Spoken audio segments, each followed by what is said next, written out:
Okay. Packed house. Oh, yeah.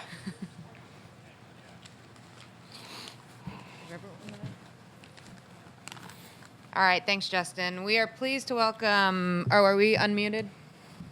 Pleased to welcome world number 3, Justin Thomas, to the 2020 U.S. Open interview area. Justin is making his 6th appearance in the championship and was recently named Player of the Year by the PGA of America. Justin, just some initial reaction to the course here at Winged Foot. It's incredible. I absolutely love it. It's probably one of my favorites I've ever played, to be honest. It's hard. So it's a different kind of fun, but it is fun, and it's all right in front of you. It's nothing tricky, nothing crazy. It's just you need to play well and have control of your golf ball, otherwise you're going to get pretty exposed. Question here from WebEx. Will you attempt to drive the green on number 6 this week? It depends on the wind. I mean, yesterday when I played it, there was no chance of getting there. It was a pretty stiff north wind like it was today. So I had a 4-iron and a pitching wedge. So I think the closest I could get was 20 yards yesterday. So I mean, I won't be going unless I feel like I can confidently, easily hit it on the green. So it just depends on the wind. Right here. Might be the only person in the world who's called this place fun. Curious why you use that word. Like I said, it's a different kind of fun. It's not a.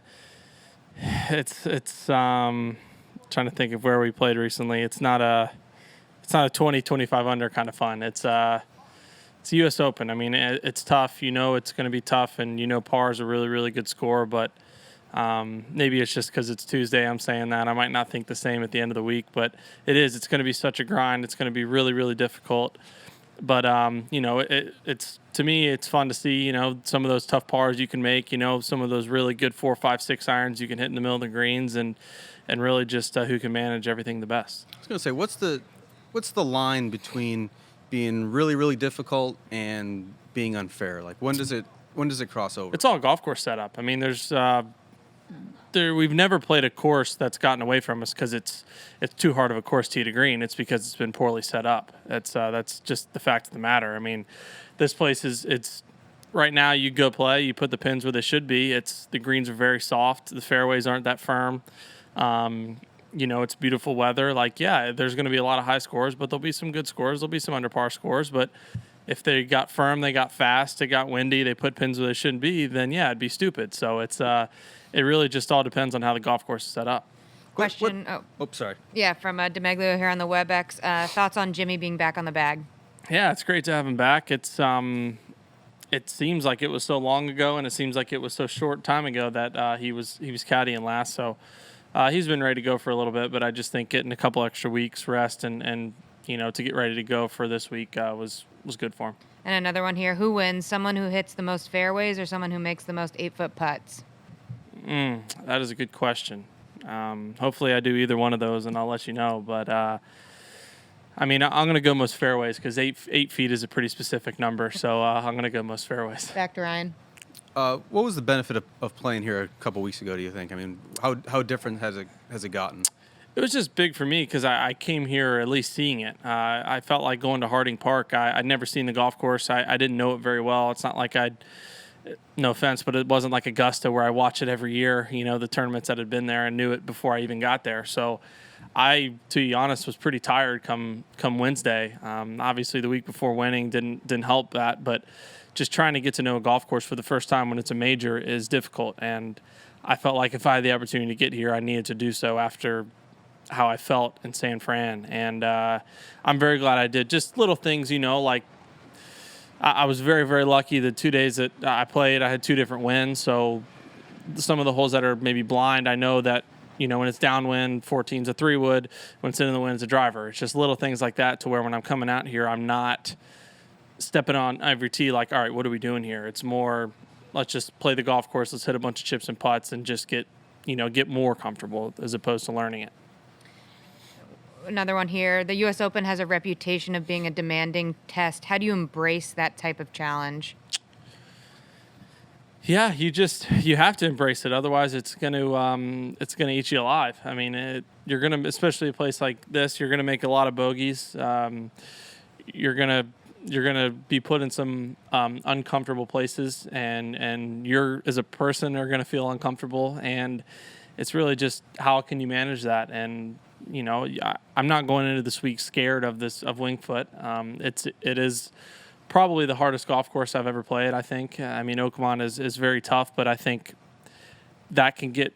It's just more the speed of the greens, if anything. But tee to green, the rough, the greens, everything factored in. I think this is the hardest course I've played. But that being said, I'm not going into it scared. I can't play tentative. I can't, only try to make pars. If I have a scoring club, I need to try to make a birdie. But then if I get in trouble, I just need to get out. So I think the most important thing is to just take each hole for what it is and not, make this place any bigger than it is, because it's already big.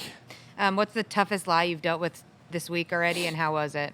Toughest lie? Mm-hmm. I assume meaning the rough. I mean, I don't really know how to describe awful, but awful is how I would describe it, and it didn't go very far. You've played a lot with Tiger since 2018, but even like disproportionately so in the majors. Is it easier, better, or worse to be playing with him in a major when there's not fans? When there's not fans, it's definitely easier because they're definitely not out there to watch me. They're out there to watch one person, and deservingly so. If I was a spectator, I'd want to watch him rather than me anyway. But it's easier just because you don't have all the commotion. I mean, it's little things like when he finishes out first, if he makes a putt or chips it close, or I, maybe have to finish and he finishes first. Everyone's gone. There's a lot of stuff going on, and yeah, you would hope that we or I am focused enough and have a good enough concentration to block that out, but it wears on you eventually. It's just a lot of backing off and kind of waiting for everyone to settle down and realize there's a little bit more people on the golf course. But it's just different. I mean, I know that's the fewest amount of people he's played in front of probably since he was about 4, so it's probably weirder for him than it is for me. Why do you think your scoring average is so good with him? I mean, you look at the players that he's played against over the past decade, you're right up there with anybody in terms of how well you played. I mean, I'm comfortable around him. I mean, he's a really good friend of mine, and I think he feels the same way, where he's comfortable playing with me. I just was very, very lucky to get the nerve side out of it with him. I grew up idolizing the guy, and I still look at him as a role model in a lot of things that he does, especially with his golf game. And I think I spent enough time around him early before we started competing against each other to where I kind of got the idol out of me, if that makes sense. To where when we go out and play, it's business. It's not like I need to hit this shot good to impress Tiger Woods. I want to beat Tiger Woods. When did the nerves go away?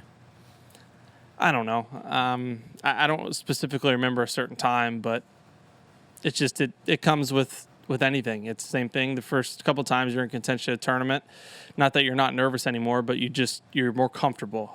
It's good nerves. It's butterflies as opposed to shaking. After playing the PGA Championship, did it still feel like a major without the fans, and No. have you gotten used to it? It didn't feel anything remotely close to a major. It is a shame because Harding and here, two just terrific major championship venues, and especially here in New York with the very passionate fans that they have here, to not be able to experience that takes away a lot of a championship, let alone a U.S. Open, and especially come down the last 9 and on Sunday, it's gonna, I think, have a big impact. But at least I know I miss them, and hopefully, or wish they could have been out here. But yeah, it's night and day different.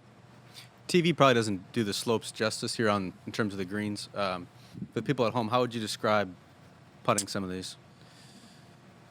In the 4 times I've played, I've never experienced so many times where you could use a backstop on a putt, which is it's an odd thing to say and probably picture hearing me say it, but I've hit a lot of lag putts the last 2 days, and more often than not, I'm able to use a slope past the hole to get to where a pin is going to be, which is very bizarre. But it is hard to tell on TV. But yeah, the viewers at home are going to see some pretty bizarre stuff, and probably a lot of putts and chips that make us look pretty bad. And if you're into that stuff, then you're going to like this week. All right, thanks, Justin. Good luck this week. Thanks.